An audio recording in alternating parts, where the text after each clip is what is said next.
Hello people, I'm the Comic Gamer, and today I'm going to be talking about Batman number 50. So, spoiler alert, if you haven't read the issue, although most people that haven't even read the issue know what happens because it got spoiled way before it even came out. So, yeah, but there's your warning. Anyways, let's get into this. First off, if you don't know the controversy surrounding the issue, before the issue even came out, DC's official Twitter page tweeted out saying, check out, I think it was like the New York Times, the New York Times spoiler-filled review of Batman number 50, and this was like days before it came out. And this was a highly anticipated issue because we've been building to this forever. It was like, so I think it was right before like at the end of the War of Jokes and Riddles, somewhere around there, when Batman proposed to Catwoman, I believe. I think it was somewhere around there. I haven't read a whole lot of Tom King's run. I've read select issues, and I read all of War of Jokes and Riddles, and that's it. So I haven't been keeping up too much, but I have read some of the lead-up issues to Batman number 50, to the wedding, and I also read the Hush and Nightwing spinoff because I like both those characters. So I was excited for this. I was like, yes, finally we get to see Batman and Catwoman get married. I hate this whole stereotype of, oh, Batman can't be happy, he must be constantly miserable. I hate that.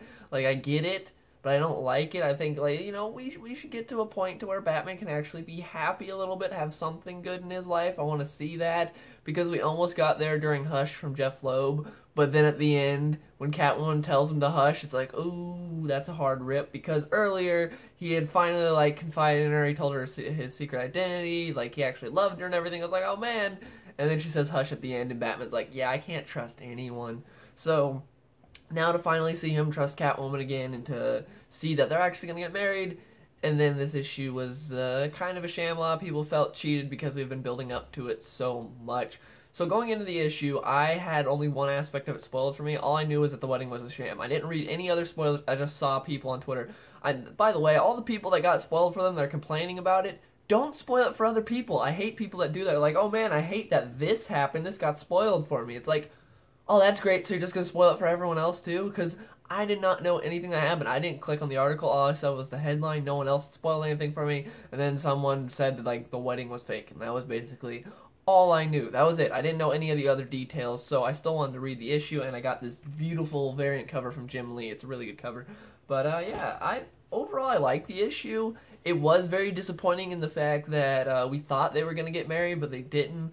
So how the issue plays out is it's their wedding day. They talk about how they each need a witness and they need a judge. So Batman gets a judge that is a known drunk. So that way, oh, he'll be too drunk to remember what he did when he married us and all that stuff.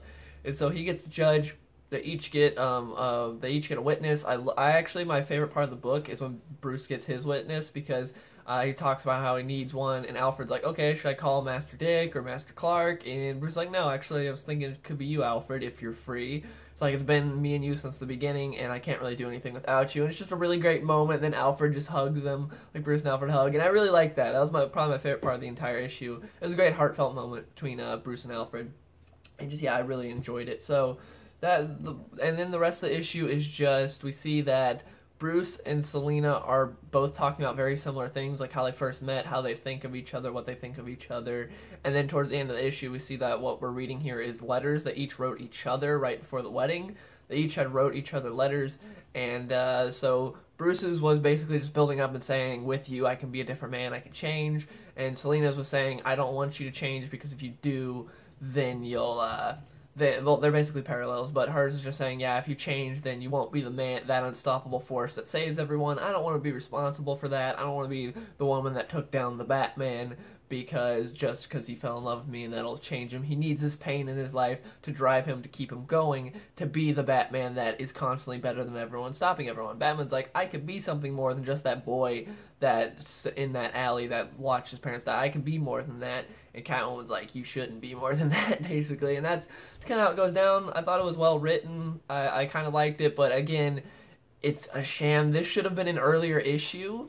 Like, this should have happened way earlier instead of having it happen now. This whole notes thing, this should have happened earlier. They should have tackled this, and then we should have the wedding. But yeah, it turns out at the end, Catwoman does not show up for the wedding. She left Bruce waiting there at the altar for like an hour, and she just takes off. Then the issue ends, and we see that that Holly, Catwoman's sidekick girl or whatever, was an informant against her to some of Gotham's rogues, and we see that Bane was behind all this, which I was really happy about because I love it shows all the villains. It shows Joker on the side, it shows Bane in the center of it. I'm like, yes, bringing Bane back to the center of Bane is like the bat is broke. I was like, okay, that's cool. I was happy about that. I was happy to see my boy Bane as like the main guy instead of someone else, because you know a lot of other people get the spotlight, and Bane is a lot of time just the strong henchman guy that Batman's fights. Like ever since Nightfall, he hasn't had a whole lot where he's the driving force behind it. It's a lot of where he's like a henchman or something that a lot of people get wrong. So I like seeing him as being the brains behind it also. I thought that was cool. And I'm excited to see what comes next, but again, it was a whole lot of false advertising and getting lied to for dozens of issues, being, hey, they're gonna get married. Oh, no, the whole wedding was a sham and a lie, and the spoiling thing didn't help at all. Tom King on Twitter wasn't too happy about it, about the whole spoilers thing. He's telling people to avoid it. But then later, he came out and said, Batman 50 is not the end. This is a 100-issue story documenting and celebrating the love of Batman and Catwoman. Whatever happens, whatever anyone says, nothing's going to spoil that.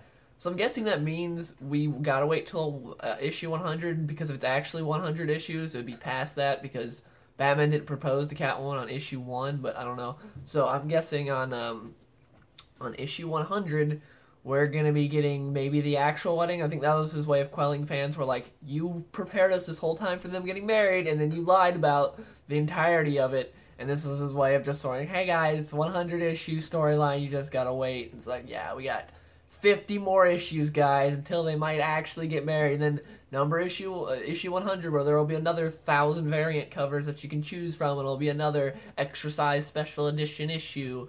And yeah, just it was a sham. But overall, I would say if you were excited for the issue, I would still check it out. I think it was good. I liked it. The art was good. It was all, most of the interiors were just like the variant covers. That's how it went, but the variant covers were very pretty.